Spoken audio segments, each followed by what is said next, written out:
everybody. Happy Tuesday. It's Tuesday morning. I'm a little bit thrown off because this is the second week in a row that I have had a strange beginning to the week. Today, I'm teaching 3 different classes, like always, and today's lesson is going to be the music lesson, the jingle that I talked about a little bit last week. But I have a 2nd grade class this morning, I have a kindergarten class in the middle, and at the end of the day, I have a 4th grade class. Yeah, so wish me luck, and I'll catch you on the flip side.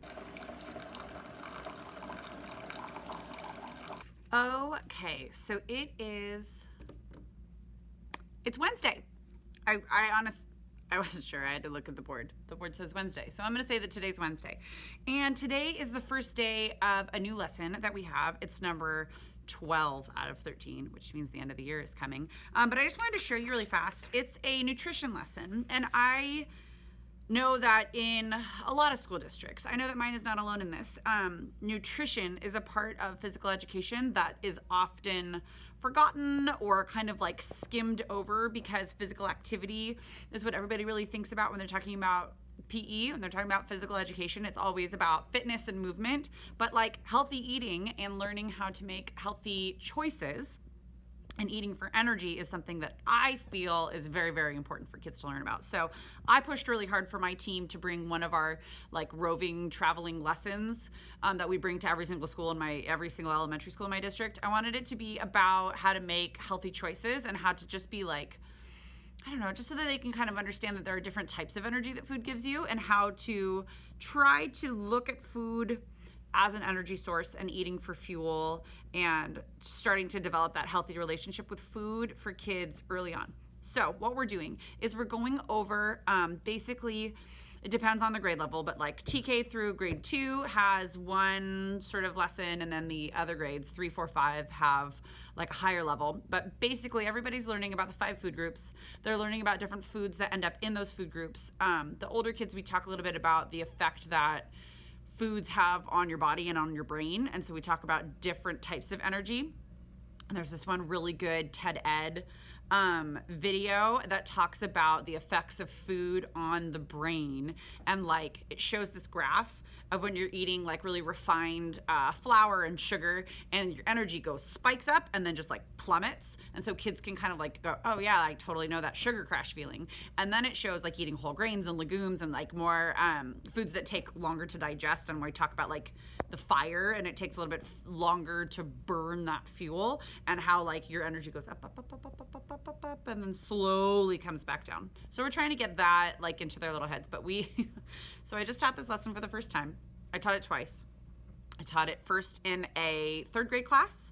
So we talked about like food is the kindling for the fire is your energy inside your body, and different types of kindling do different types of things to the fire. And we talked about that. And then what they had to do was everybody got this little lunchbox. And then inside the lunchbox, there's like, gracious, one-handed.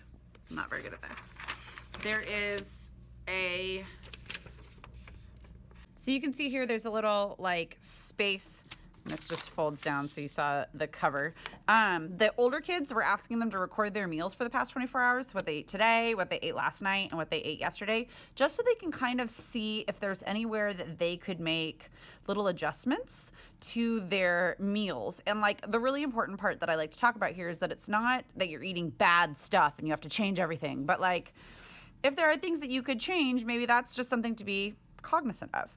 And then down here for their theme park, since that's what that's our theme for all of our lessons are about the theme park for the year. They've got this little bento box that they can fill with the different food groups, and it kind of shows them that like vegetables should be the largest, followed by grains, and then protein, and then fruit, and then dairy. And we don't even give them an option for the junk because that's just to show them like how to build meals when you're looking at eating for energy and sustained energy. And then at the end of that, they have time to like decorate with like a little name of their restaurant. So if there's time, what I want them to do on the very back of the whole entire thing is create a more complete menu and thinking thematically. So each of their theme parks, the theme is their elementary school. And so they have like come up with names for their theme parks. They're coming up with a name thematically for their restaurant, and then with time, because some classes will finish this stuff super duper fast and some classes will finish this maybe not even finish it. But I just like to pad and give like more stuff to do than we have time, so that just in case it rains and we can't go outside for PE, we've got extra stuff. They can like actually come up with more combo ideas and like name them cute little names. And we talk about, I've got a couple examples in the slideshow that we show of like a Disneyland menu and like one from the San Diego Zoo and different things, so they can see like how to make cutesy names for things that actually go along with their theme, so they're thinking that way as well. The TK class this morning was really rough, and it was myself and one of my colleagues in there together. And I think I've said this before, like sometimes the classes are just super young, and this is one of those classes. And so they're like won't sit still, they're running all over the place. And plus like having a guest teacher or a couple of guest teachers, even though they've seen us all year long, this is the 12th time they've seen us, they're still, 5 years old, barely 5 years old. And so they're a little wacky and like won't sit in their spots on the rug. And so we just kind of had to adapt along the way, since it was the very first time that we've taught this nutrition lesson. And I found some good videos, because songs work really well with the little ones, as I'm sure most of you know. And we had them, there's this like little sheet that I don't even think I have with me, but it has all these different like outlines, cartoon outlines of foods. And so I had them looking at a graphic from myplate.gov that shows like the different food groups in different colors. I had them use different color crayons and like all of the grains and breads and that sort of thing that you see in this part of the plate. If you see them on your paper, circle them yellow. All of the fruits, circle them red. All of the proteins, and we talked about like what is a protein. Egg is not dairy, egg is protein, and like circle them purple. And that worked okay. Like I don't know, I'm gonna be honest, I don't know how much the kids actually really got out of that lesson. So the next time I teach that to the young ones, I think will be next week. So I'm gonna work on some ways to adapt that and make it a little bit better. But yeah, for now, I'll be teaching a 4th grade all of this in just a moment. Yeah, it's Wednesday. I'm losing it, but that's okay. School's almost out. It's almost May, which means it's almost the end of the year. Until we meet again. Hi.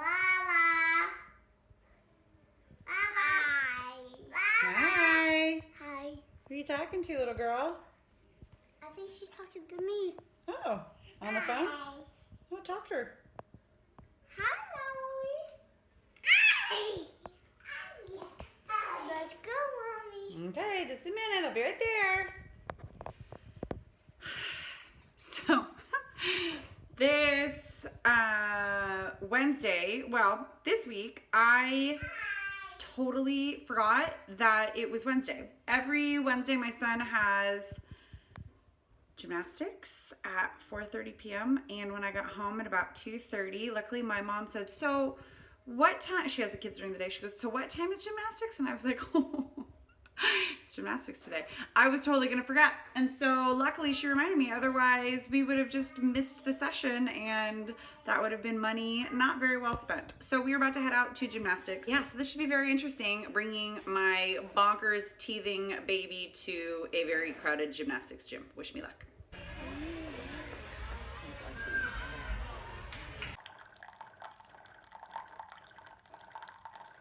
Good morning. It is Thursday morning, so happy Friday Eve. Sorry, I keep looking down because here, this little one is losing her mind. She's like bed surfing. Say hi. Hi. I don't know. She's bed surfing while we watch teacher YouTube channels, because that's what we do in the morning while we're getting ready.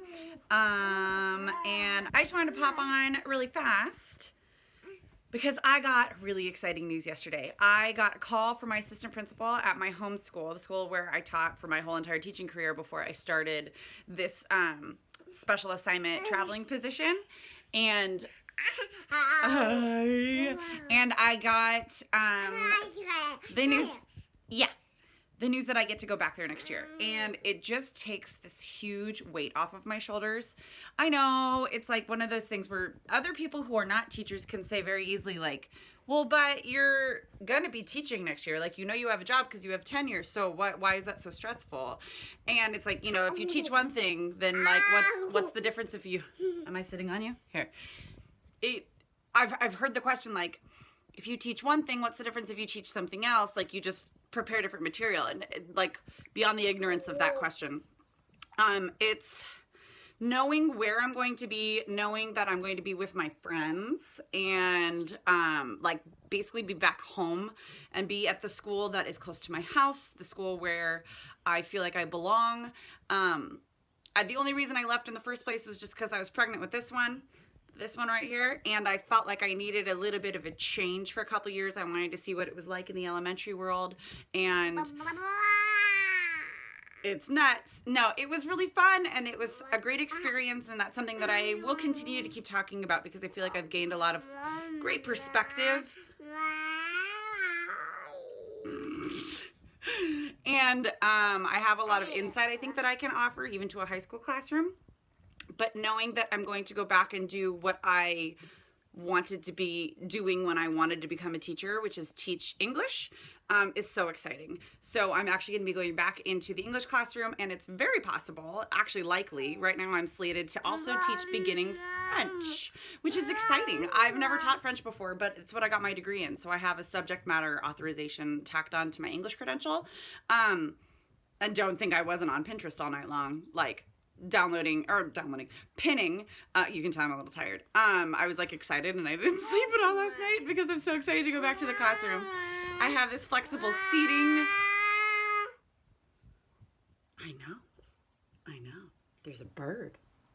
I have this flexible seating board on my Pinterest that like is full, and now I have like a French one too, or like introductory French one that is pretty full as well, and it's very, very exciting. So it's gonna be a good Thursday, huh?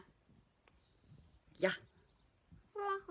Gee, do we think you're teething? I can't tell as you eat your whole fist. Oh, bye-bye. Okay, I'll see you guys later. Happy Friday! I'm so excited that it's Friday.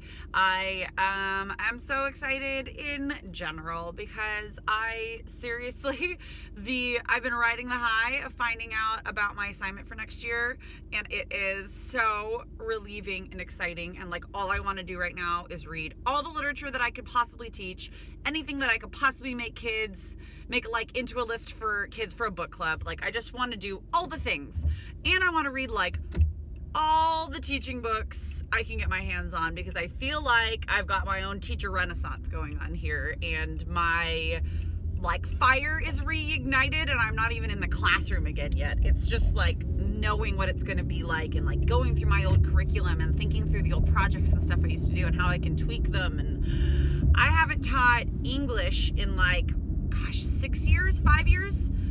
So going back into the English class, because I was teaching drama before I started this traveling position, and it's Friday, so like, who doesn't like a Friday, you know? My children were so sleepy this morning that I kind of let myself get a little carried away and just like sit on Pinterest looking at flexible seating options for a classroom until it's 7:10, and I was doing that until about 6:58, and I need to leave at about 7:10. So I don't have a lunch. I'm headed to Starbucks. I'm gonna like have a little Friday morning treat yourself. Today I am at one of our smaller elementary schools in our district, and I really like this little school. It's just very sweet. One thing about teaching under this model where I go to 13 different schools and I teach, 13 is like the magic number, I teach 13 different lessons, so like 13 visits to 13 schools somehow makes it work out in the 180-day calendar. And so I teach every single of the 13 lessons like 39 times at least, because it's 3 times a day at each school, obviously differentiated vertically, like between grade levels, but still, it's a lot. There are 2 things that happen. The first thing that happens is you refine your teaching of the lesson really, really well. Like, I Last week when I recorded myself teaching the music lesson to my 4th grade class at one of my schools, and I had it on last week's vlog, I was it was new. It was like the second time I had taught the lesson, or the second day I had taught the lesson. And so I was still kind of like feeling it out. I talked way longer than I should have because the kids didn't have quite enough time to actually write their songs, write their jingles about their school. But then, like today, I'll do it. I have a really concise like spiel that I give. I have certain questions that I ask as like an anticipatory, like introductory set. I get them into exactly what they need to know and then get them going, and the product is way better. So that is one benefit of teaching the same thing over and over and over and over and over and over and over again. The drawback is that it's like stinking Groundhog's Day around here. Like every day I put on different workout clothes because I know I'm going to be teaching PE. It's a lot of the same PE activities. And when you're teaching the same lesson day after day after day, just in a new place, you get really bored with it fast. Because you know, when you're teaching in a classroom and you like get kind of bored with your own material, you change it up from year to year. Well, there's no real changing it up from day to day. Like I change up what I say a little bit, but there needs to be a certain amount of equity amongst the whole district. So we need to be teaching the same-ish lesson, and they need to be doing the same-ish activity, so they're learning the same-ish material across the board. So that makes it a little different to change it up in the moment. Yeah, you just gotta like put in some new jokes or something. I don't know, keep it spicy for yourself. I will probably pop back in and check in with you guys later on today. I'll let you know how the lesson is going, and yeah, until we meet again. Holy mackerel, I am happy that it is Friday afternoon. The bell is rang. It is officially the weekend. The bell is rung. The bell rang. It's the weekend. It's the end of school. School's over. Today, actually, we had some really cute girls, and I'll show you a clip of it right now, one little girl, 5th grader, brought her own ukulele to school, just like randomly. And so these 3 girls composed their song, and a little girl like played the ukulele along to their original jingle, and it's so cute. Take a look.